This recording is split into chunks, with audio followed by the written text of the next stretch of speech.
Hi everyone. So I wanted to have a very casual chat with you guys about what has been going on over the last couple of months. Some of you have noticed that my last video was uploaded in April. I've had a few comments from people who don't follow me on Twitter or Instagram who have been wondering, where are you? What happened? What's going on? Why aren't you making videos? So I lost my father in the beginning of May, and I've been dealing with that, and it's been incredibly difficult. Not only is it an incredibly difficult experience, I imagine, at the best of times, when you're in the midst of a pandemic, it's a whole extra layer on top of it. And I wanted for the last couple of weeks to come back to YouTube stuff, as I've missed my hobby, I've missed my creative outlet, I've missed putting makeup on, because I really haven't done much of that in the last little while at all. And I just couldn't dive back into other things without talking about it first. And I'll just say right at the very beginning, this is going to be a very difficult video to film. I've already tried a couple times. It's going to be very difficult, and it's probably going to be very difficult to watch. So just a disclaimer at the very beginning, but I just wanted to talk a little bit about what's been going on and what my experience has been like, because it's been a little bizarre, and I know I'm going to be struggling and reaching for words a lot through this. So anyway, back in April, I was trying to stay pretty consistent with uploading on YouTube. I definitely pulled back a little bit. I found that it wasn't as rewarding for me mentally with all these other things that were going on. As everybody knows, with the worldwide pandemic, it was not the easiest thing to focus on makeup, but I was kind of trying to work with it. I'd been talking with some of my friends about doing some little projects. That's why you might have seen some more intros for things from Project Pans and panning things, and that was kind of going into April. And the end of the month, I've actually filmed a couple things the end of April and never ended up getting it edited and uploaded.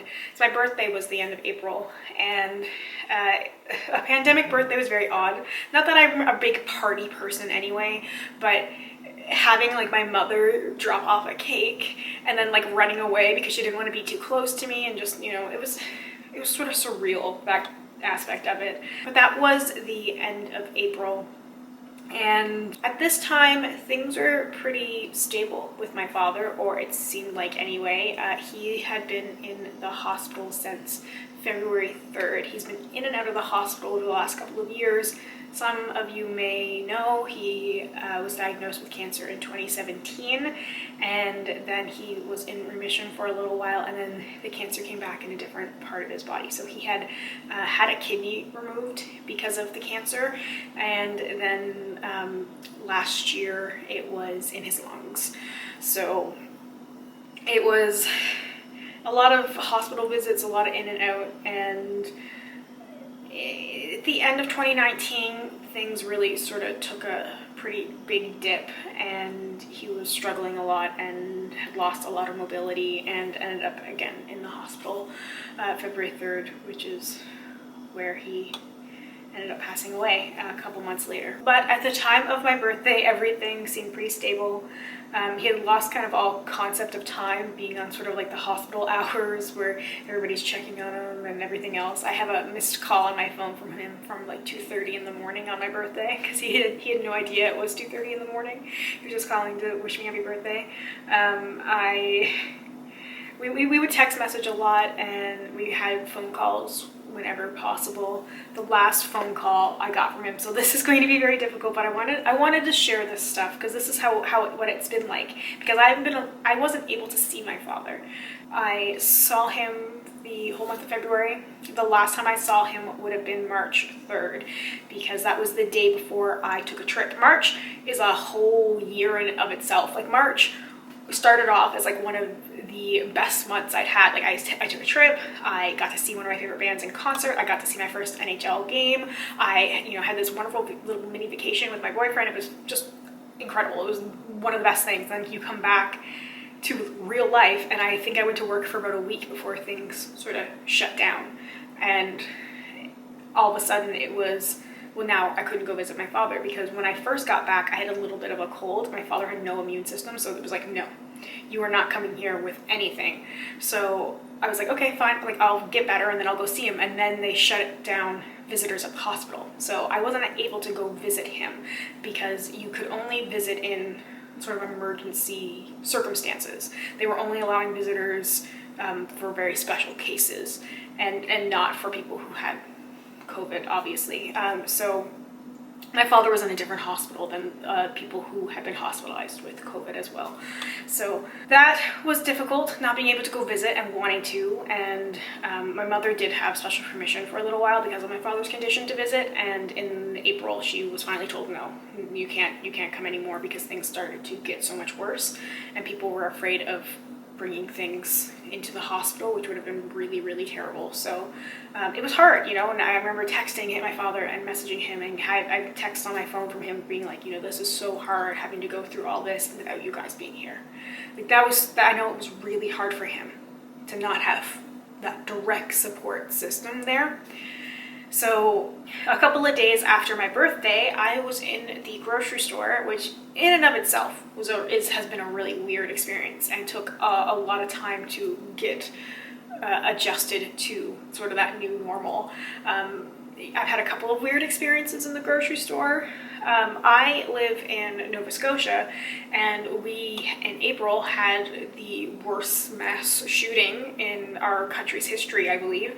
And I remember having a moment of silence when I happened to be in the grocery store for the victims of the shooting. It was just bizarre.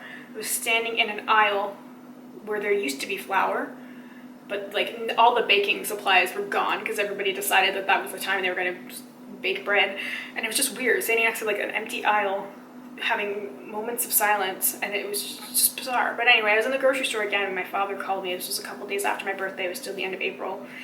And I still remember I was standing in the like frozen food aisle, like next to ice cream, and I happened to have my phone in my hand. I believe I was messaging my son's father asking if there was anything that they needed picked up, and I answered my phone, and my phone is, so I have like the heavy duty life-proof case on it, but it kind of distorts the microphone, so I always have to put earphones, my earbuds in, whatever they are, I have my little wireless headphones that I put in so that I can actually talk on the phone and you can hear. It's such a weird thing. I need a new phone case. But anyway, I saw my father was calling, so I said, hold on a second, and I put my headphones in, and my father was so upset, and he said, I'm calling to say goodbye. I want you to know I love you, and this is goodbye. And I was floored. I mean, first off, I'm in the grocery store, and I'm having this conversation with my father, and it doesn't seem real. And I'm like, what are you talking about? And he said, I just found out from one of the nurses that your mother is coming in to see me. She hasn't been able to come see me for the last couple of weeks.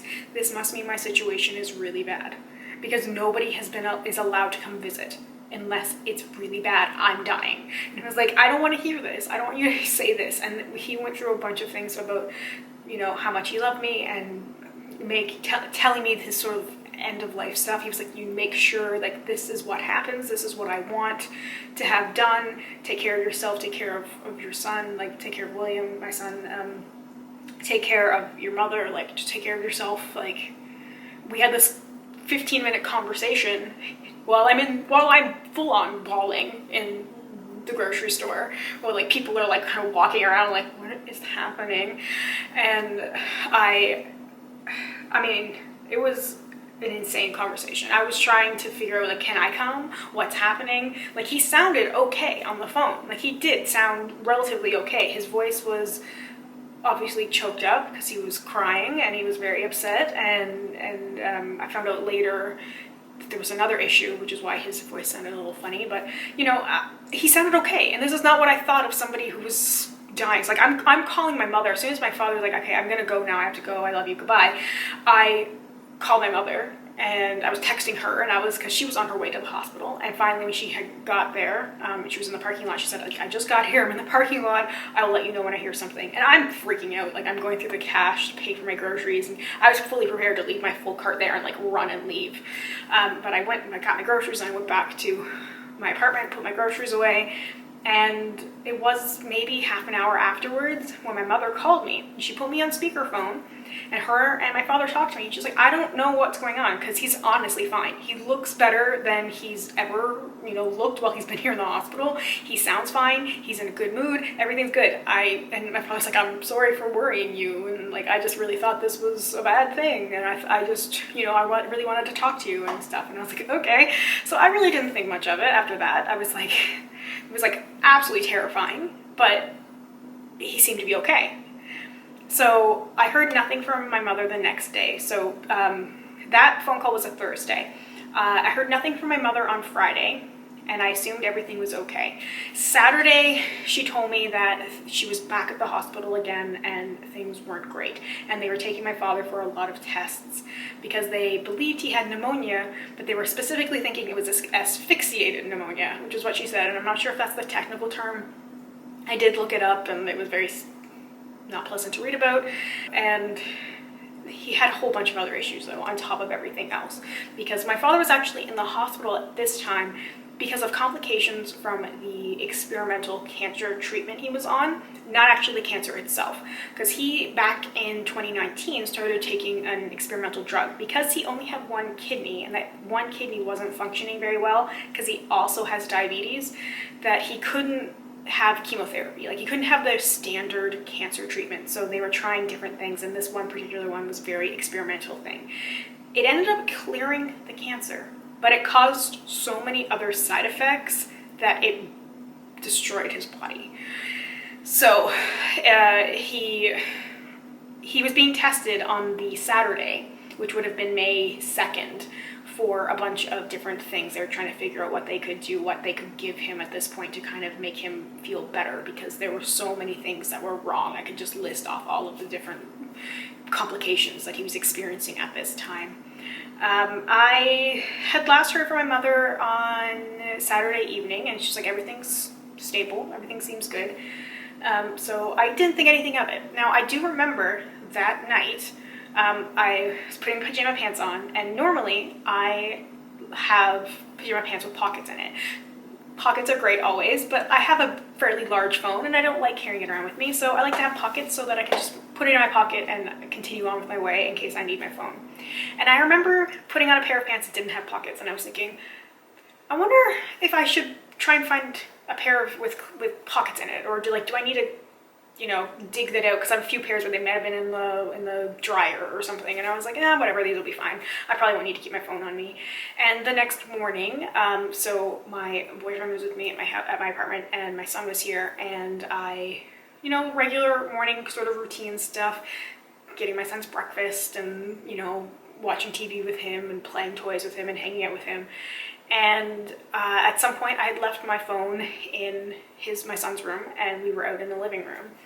And I just had this moment one time probably around, I want to say around 10 o'clock, somewhere around then, where I was just like, wow, where's my phone? I can't remember the last time I saw it. I was like, I should go check it. I just had this overwhelming feeling. My heart sank when I went and got my phone, and I saw probably about 10 or 15 missed calls and a bunch of text messages from my mother saying, where are you? Where are you? Where are you? And a text message that from her from about a couple minutes before I'd gone to grab my phone that said, if you want to come see your father, you have to come now. And I called her as I ran into the bedroom, and I'm pulling on actual pants and getting ready, and I have her on the phone. I'm like, what is happening? What is going on? She's like, it's not good. It is really not good. You need to get here as soon as you possibly can. And I did. I don't remember getting there, but I know I got in my car and I drove, and fortunately, no traffic. Nobody's working right now, or they're not traveling anywhere to work. Very few people are at that point in May 3rd. It was a Sunday. And I got to the hospital, which is a 20-minute drive away, as fast as I possibly could. And I parked next to my mother's car, and I walked in the hospital, and there was a security guard there, and he's like, you're not supposed to be here because there's no visitors. And I said, I was told that I could come, the 5th floor, and and he knew. As soon as I said that, he was like, go ahead. And I went upstairs and I came around the corner, and because where my father's room was, my mother was there, my father was in bed, and it was hard. It was hard seeing him there, and he was breathing so intensely, and he was hooked up to oxygen, and one of his eyes had seemed to have kind of like blown, like it was just like had zero vision from it. And I don't know if he knew I was there. I like to think he knew I was there. I was very lucky to get to be there, to hold his hand, to tell him I loved him, and I was there for about 40 minutes before he passed away. And it was hard. It was just me and my mother there, and there was a couple of nurses that ended up coming around, but it was hard. I felt so alone. Like you feel like there almost should be more something. I don't know. Not that I've thought of what it would be like, but you just think it's going to be more dramatic. Like there's going to be fanfare or something dramatic, and like to watch somebody die, and they just die. And he wasn't hooked up to any machine. There was no beeping. There was no warning. He was just gone. And it was so surreal standing there in that room. And then my mother's already trying to, make phone calls and make arrangements. And it was hard. It was so hard. It was, I know I left there in a daze, and I probably shouldn't have drove. And on a normal day, it probably wouldn't have been a good idea to drive, but no cars on the road. So I went back to my mother's house, and the next few weeks were an absolute blur, but it was absolutely bizarre. Just, my father wanted to be cremated, and it took a week to get cremated because another cremation place had burnt down 2020, and the other one was so busy because we had been experiencing a lot of deaths from COVID, so they were priority. And so it was a week, and we still don't even have an urn, like a proper urn for his ashes, because of delays in shipping and everything. So that alone is weird. Not being able to get a priest for my father in his hospital room, that was a hard thing, because that would have meant something to him. Not being able to see people has been one of the hardest things. Restrictions are loosening up now, and they have been for a little bit, and they continue to, make progress, and things are getting better. But when you're grieving, when you're mourning, you want to be with people. You want to be able to share stories. You want to be able to cry. You want to be able to distract yourself. And it was very, very difficult to not have that. To have people, call me and text me and message me and say, like, I'm here for you, and when this is over, we'll go do something. And it's hard because it's like, I want that now. And whether or not those things are going to happen, I've had a lot of friends say, hey, I'm going to take you for dinner, or we're going to go for lunch, or I'm going to take you for coffee, or we're just going to, I'm going to invite, you're going to come over to my apartment, and we're just going to hang out. And sometimes I'm like, is that actually going to happen? So many months down the line, is it going to become a forgettable thing because what happened months ago, even though it's still something that I'm very much dealing with. Like right now, Father's Day is coming up, and that's very difficult. I keep getting all those emails and all those reminders of things, and it's hard, like a lot harder than I thought it was going to be. Although, like, I should have known it would have been hard, but it's every day is something new, and it's so difficult to feel okay with like continuing to do stuff. And like when new things happen, it's hard because it's like, I want to tell my father what happened. I want to be able to tell him and talk to him. And like there's so much that has gone on in the world that I know that like my father and I would have had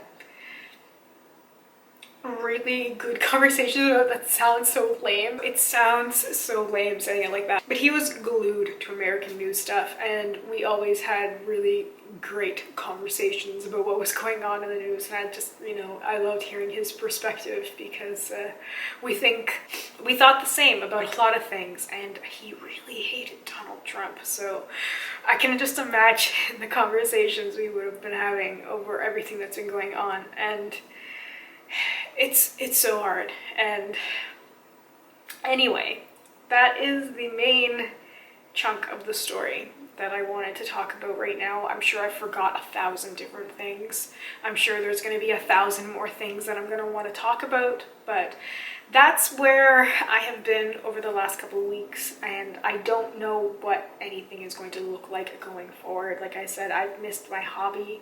I've missed doing this, and like I used to talk to my father about doing YouTube stuff, right? Like he would always ask me like, how many people do you have watching the YouTubes now? And he was like telling all his friends and everything, and he was like so proud.